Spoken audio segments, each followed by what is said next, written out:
deserve.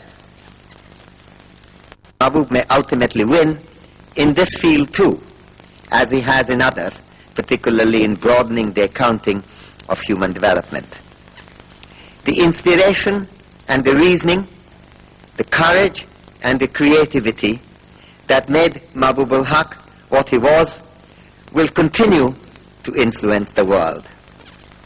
It is an inheritance that we receive with gratitude and with affection and pride. Thank you.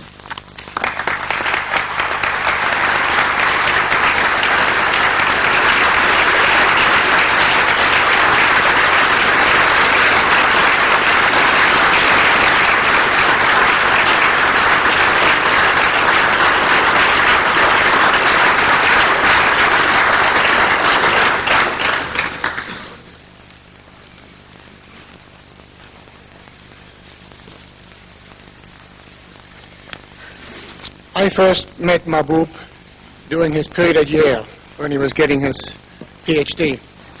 And immediately he made an impression on all at Yale, Jim Tobin included.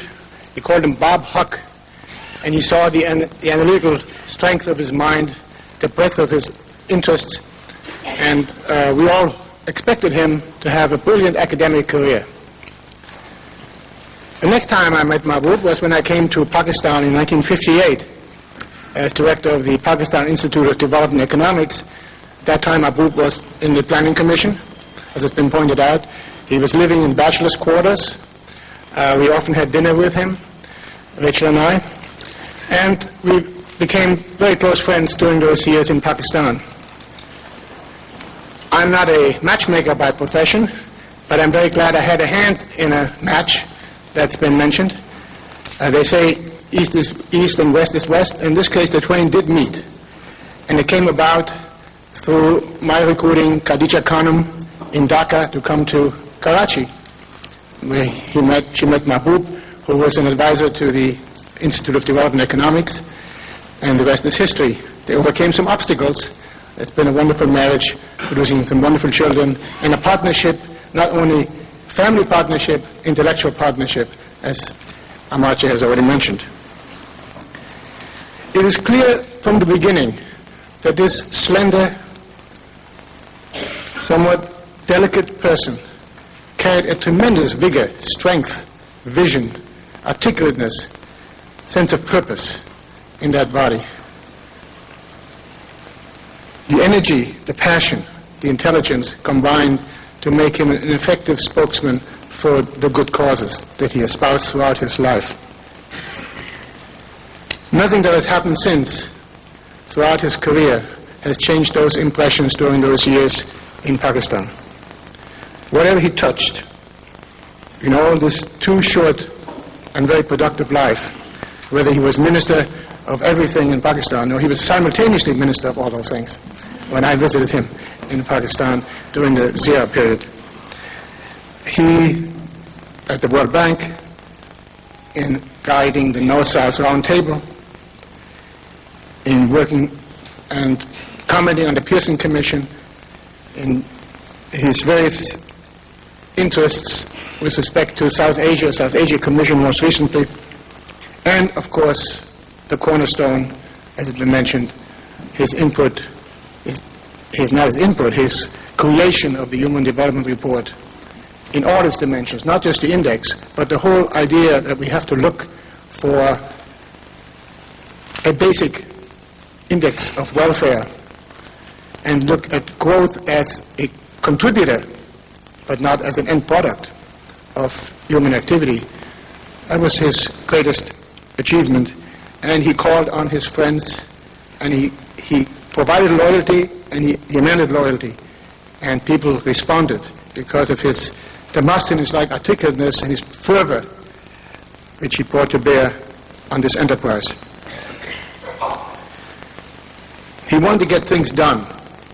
He was a bridge builder between academics and doers, between technicians and politicians, between the establishment and the people. But in the end, it was always the little people of this world he cared about and worked for. We and they will miss him sorely.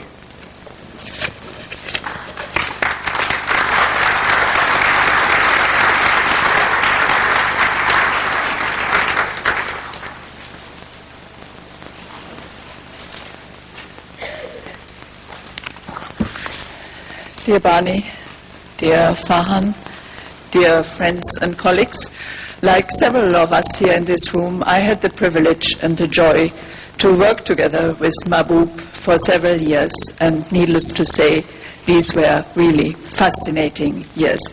Being his colleague brought a double benefit. We had the chance to experience Mahbub firsthand. Mahbub, the public person, the policy maker, the thinker, the prolific writer, the spellbinding orator.